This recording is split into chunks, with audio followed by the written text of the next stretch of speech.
What's up everyone, and welcome back to our channel in another tutorial.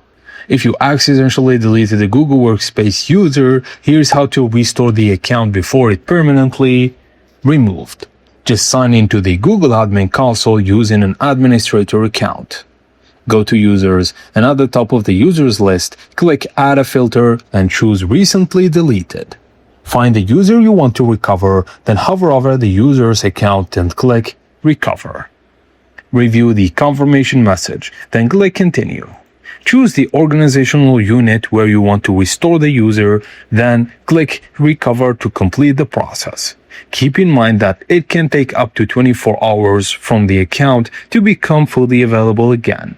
You can only restore a deleted user within 20 days of deletion. After that, the account and its data can't be recovered. And also, recovery won't be possible if the username has already been reused for another account or alias, or if you don't have an available Google Workspace user license. And that said, your Google Workspace user account has been restored and will be available again once the recovery process finishes. If this tutorial helped you out, please don't forget to like and subscribe to our channel for more tips and tricks like this. Thank you for watching, and I will see you on the next one.